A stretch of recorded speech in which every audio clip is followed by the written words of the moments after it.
Welcome to this video series about improvising by Sietze de Vries.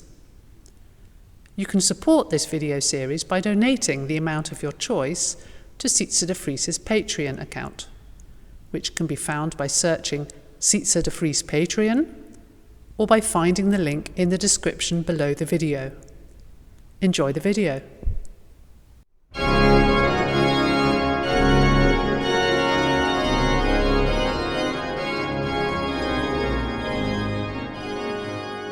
For this video I'm again at this beautiful organ in Leens, the Hinge organ from 1734, and we'll do the same idea as last time. We'll make a partita, so a set of variations, but let's use a complete different hymn tune now. Last time we had the old 100 in G major. Let's have a hymn tune now in a minor key. Actually not completely minor, we will use a very old German hymn tune, Erhalt uns Herr, deinem Wort. It's from the period of Martin Luther. And it's a beautiful melody, and you can actually use some church modes, some modal chords. Sounds difficult, but it actually is not that difficult. You just have to try a few things. Let me first introduce the little hymn tune. It's only 4 lines.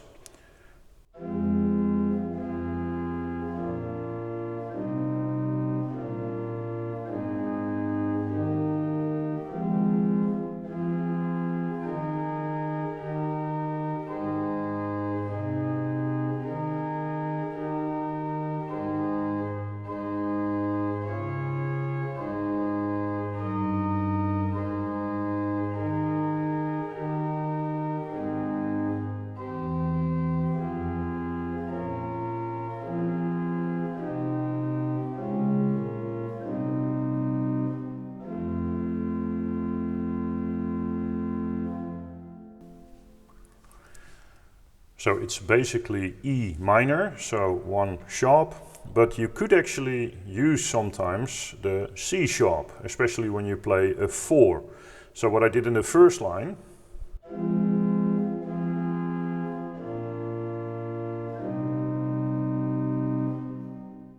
that actually gives this very nice old kind of sound to this harmonization, and that's because it's based on a Dorian mode. So I'm not just playing E minor, but I'm sometimes using 2 sharps, also the C sharp.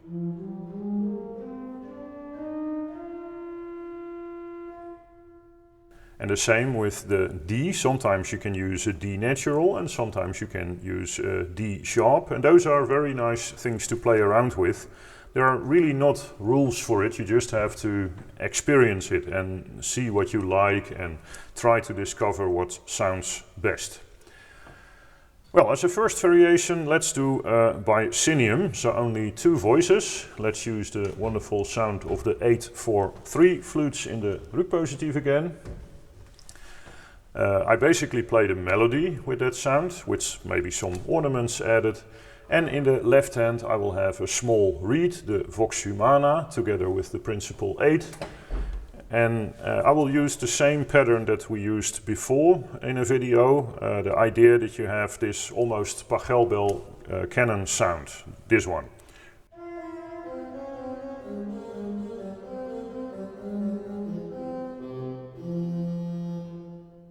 That's what you use in between the lines. Remember the tricks we've talked about before. You can use parallel thirds or sixths to have a good sound. So whenever you have something like this,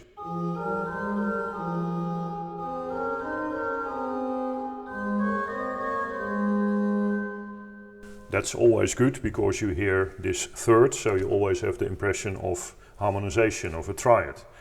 And of course the second thing that we discussed before, if a line ends in a different key, you can use that key to play the little ritornello in between.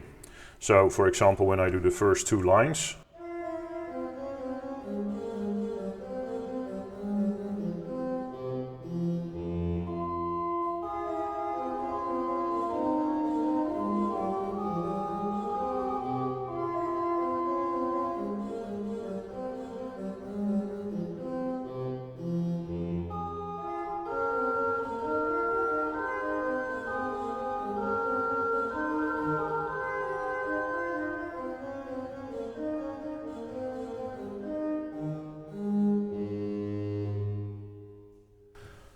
So that keeps things interesting when you use different keys that way.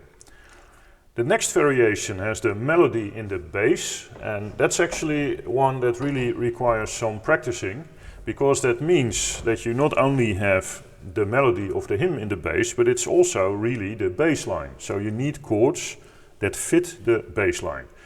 To make it as easy as possible, the trick that you use is that you first practice it with hands only, and that you just look for triads that you can fit on the bass note. So it starts with an E, let's do E minor. Next melody note is a G, so let's do G major.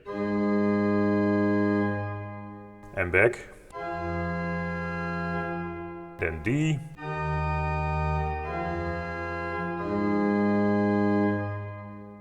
Then we have the F sharp in the melody. Of course you can't use a F sharp triad, that doesn't fit in. So here you have to use an inversion, for example a B major chord.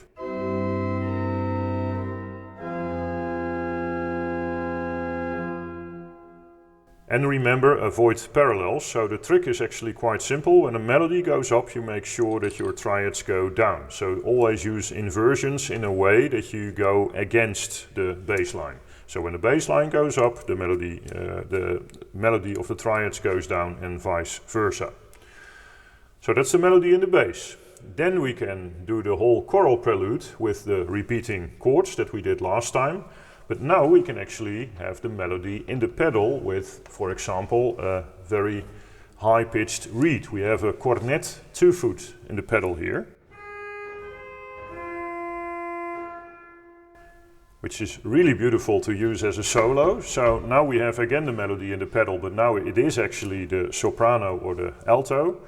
And we use the whole system that we have done before with the repeating chords and in the right and left hand, and then you have something like this.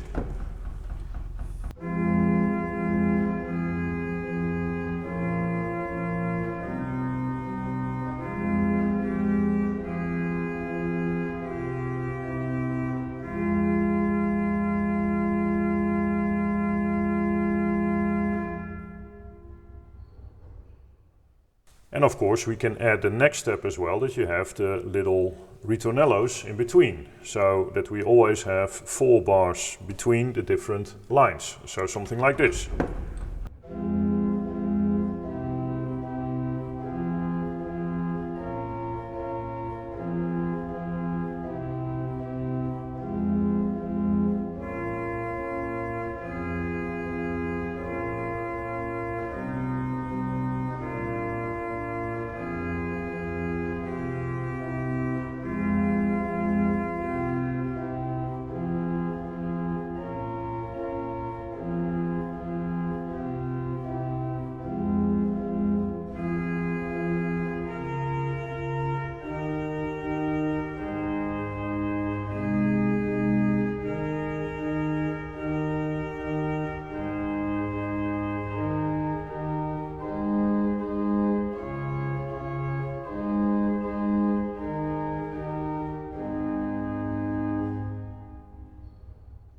And so on. And of course the same trick as with the Bicinium, you decide what key you go at the end of the line.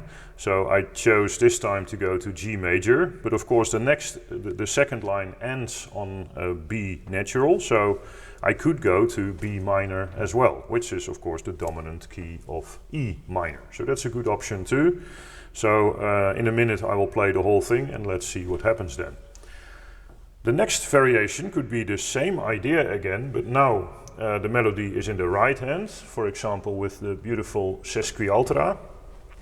I will use some ornaments in the right hand as well, and I not just repeat the chords in this little ritornello, but I will use some suspensions and maybe also some ornaments in the accompaniment, so that the whole thing is more rich to listen to. So something like this.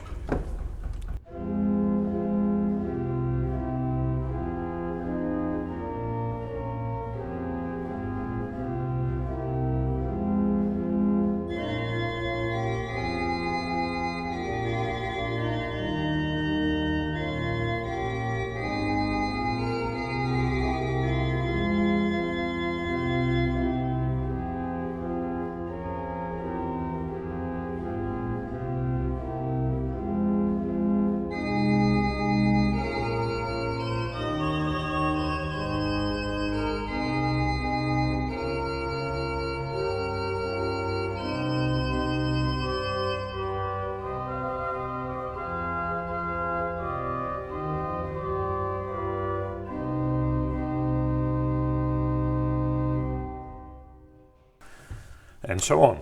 And of course this already sounds like a really beautiful choral prelude, but make no mistake, it's really something else to add all these little extra things, because it means you have to master the basics completely without thinking, and then you can think of suspensions, ornaments and other things to add.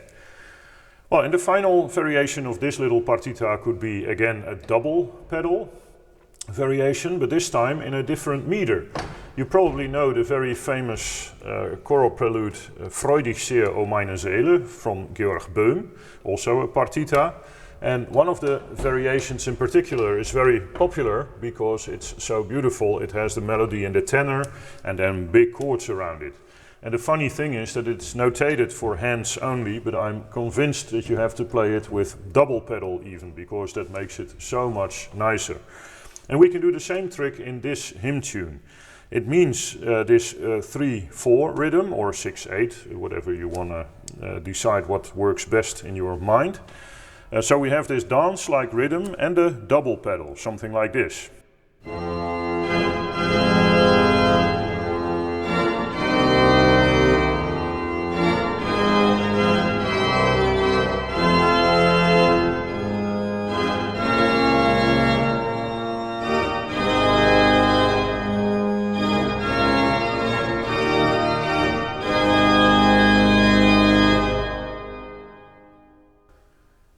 Which is actually very impressive and even better than just normal double pedal with the hymn tune in 4/4. Alright, I will play for you the whole partita as we have discussed it now, and the same invitation as last time. If some of the patrons want to make a video and send it to me, I can give you some feedback how it's going, and if you have questions, of course, let me know. Good luck again.